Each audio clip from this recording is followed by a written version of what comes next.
साथीहरू म तपाईँलाई आज दोस्रो भिडियोमा आयरल्यान्डमा नेपालबाट जब कसरी अप्लाई गर्ने भनेर देखाउन गएको छु।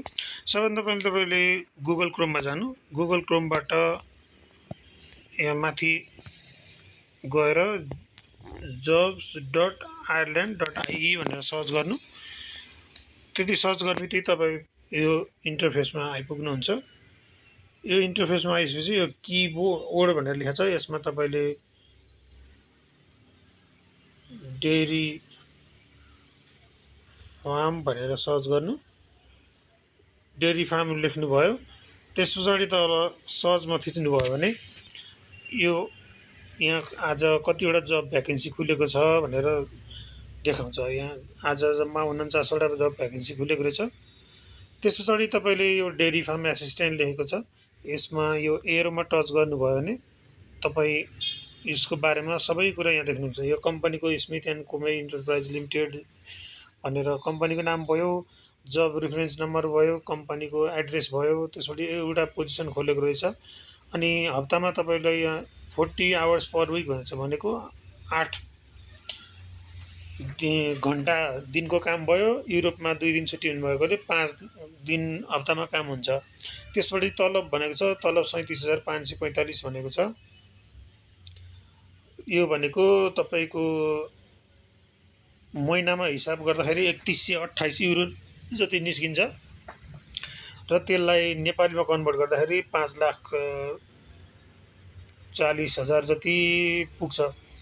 त्यसपछि तपाईँले यहाँ देख्न सक्नुहुन्छ यो तल यो क्लोजिङ अन 30 अप्रिल भनेको छ।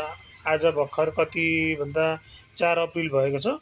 यो 30 अप्रिलसम्म तपाईँले अप्लाई गर्न सक्नुहुन्छ। अनि यहाँ तल तपाईँले अब अप्लाई गर्नको लागि यसमा टच गर्ने हो। तर त्योभन्दा पहिला त अर्को एउटा कुरा देखाउँछु।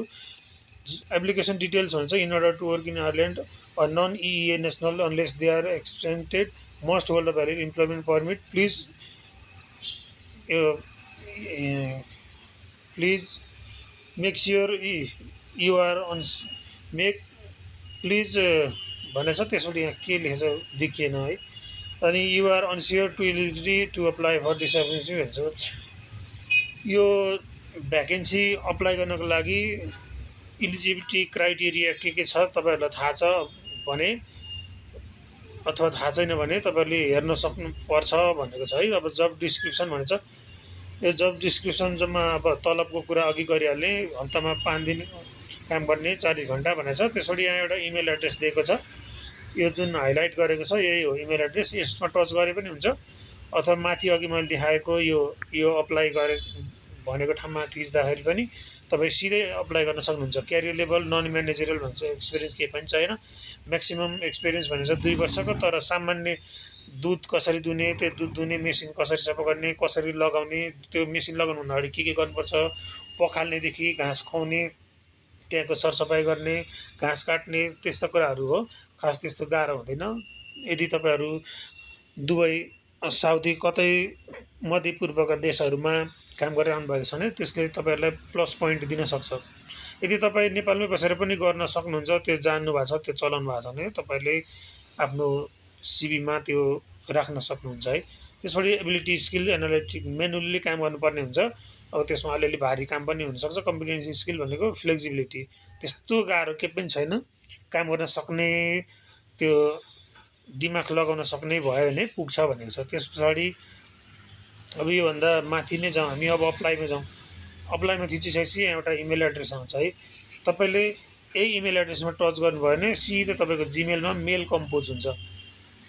त्यस पछाडि तपाईँले यहाँ केही राख्नु पर्दैन। सब्जेक्टमा गएर एन एप्लिकेसन फर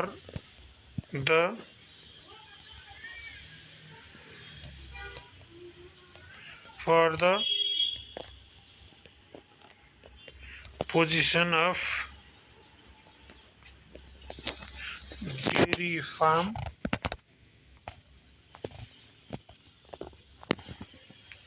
एसिस्टेन्ट भनेर राख्नु भने त्यस पछाडि तपाईँको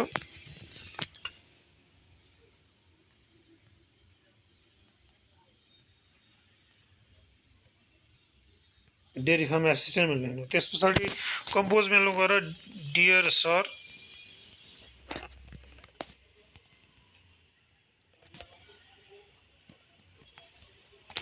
/ म्याम त्यति लेखेर तपाईँले अब योभन्दा तल के लेख्ने भनेर कन्फ्युजन हुन्छ भने तपाईँले पहिला त युरोपास सिबी र युरोपास कभर लेटर बनाउनुपर्ने हुन्छ। यहाँ चाहिँ तपाईँले युरोपास कभर लेटरको माथिल्लो जुन प्याराग्राफ छ त्यो पेस्ट गरिदियो, कपी गरेर पेस्ट गरिदिनु भयो भने पुग्छ। त्यस पछाडि यहाँभन्दा त्यति लेखिसके पछाडि तपाईँले कभर लेटरको फर्स्ट प्याराग्राफ यहाँ पेस्ट गरिसके पछाडि यहाँ तल योर्स सिन्सियरली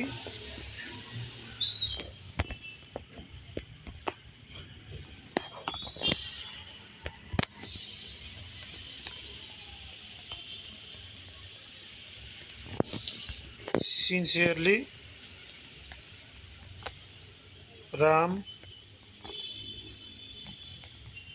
कृष्ण खतिवडा। यहाँ चाहिँ मैले मेरै नाम लेखेर तपाईँहरूलाई सजिलो लाग्यो भनेर देखाएको। यहाँ तपाईँले जसको अप्लाई गर्नुहुन्छ त्यही व्यक्तिको नाम लेख्नुपर्ने हुन्छ। त्यति गरिसके पछाडि तपाईँले एट्याच भन्ने छ एउटा, यहाँ एट्याचमा गएर तपाईँले कुनै एउटा डकुमेन्ट भनेको तपाईँले अब एट्याच गर्ने के त भन्दा धेरैजनालाई कन्फ्युज हुनसक्छ। त्यहाँ एट्याच गर्ने भनेको तपाईँको सिबी हो। यहाँ मैले एक्जाम्पलको लागि एउटा हाल्दैछु, तर तपाईँको त्यो पिडिएफ फर्मेटमा हुनुपर्छ। यहाँ मैले एक्जाम्पलको लागि यही हालेँ, एकछिनलाई यही हालेँ। तपाईँले त्यहाँ एट्याच गर्ने बेलामा सिबी हुनुपर्छ है, पिडिएफ फर्मेटमा। यहाँ चाहिँ मैले फोटो अगाडि आएर फोटो देखाएको हो, तर तपाईँले सिबी हाल्नुपर्ने हुन्छ। त्यसपछि यो सेन्ड बटन जुन छ, यो सेन्ड बटनमा टच गरिसकेपछि तपाईँको सेन्ड हुन्छ। अब त्यस पछाडि तपाईँ यहाँ अर्को एउटा कुरा देखाउँछु म तपाईँलाई।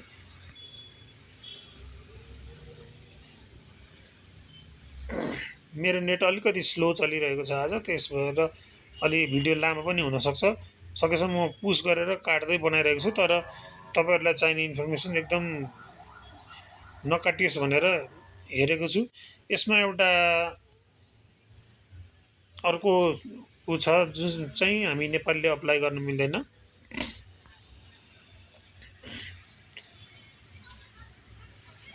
यसमा पनि इमेल एड्रेस छ। एउटा इमेल एड्रेस नभएको जब पनि पोस्ट भएको हुन्छ यहाँ, त्यस्तोमा चाहिँ हामी नेपालीले अप्लाई गरेर काम छैन, त्यो समय मात्रै खेर जाने हो।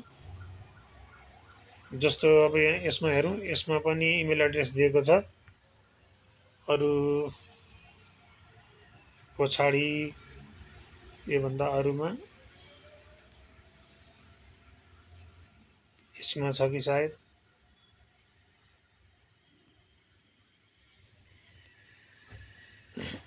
यसमा होला है त, हेरौँ है त। यो माई जिओभी आइडी भनेर जुन यो देखाइरहेको छ यो हो। यस्तो आएको छ भने चाहिँ हामी नेपालीले अप्लाई गर्न मिल्दैन। यो चाहिँ युरोपियन युनियन मुलुकका जति पनि देशहरू छन् ती देशका नागरिकहरूलाई चाहिँ हो, हामीले गर्न मिल्दैन। त्यसैले तपाईँहरूले अप्लाई गर्नुभन्दा अगाडि त्यो पनि विचार गरेर अप्लाई गर्नुहोला। र यहाँ जुन यो नम्बर अफ पोजिसन भन्छ नि, यो दुईभन्दा बढी जति भए पनि फरक पर्दैन, त्यति राम्रो हुन्छ झन्। त्यो भयो भने तपाईँहरूको रिप्लाई आउने चान्सेस बढी हुन्छ। तपाईँले यही प्रोसेसले दिनको 10 देखि 15वटासम्म जबमा अप्लाई गर्न सक्नुहुन्छ त्यो कम्पनीहरूमा। र यो अप्लाई गर्दाखेरि तपाईँहरूलाई कुनै पनि समस्या आयो भने यही भिडियोको कमेन्टमा लेख्नु होला है त। म अर्को भिडियोमा त्यो समस्याको समाधान लिएर आउने नै छु।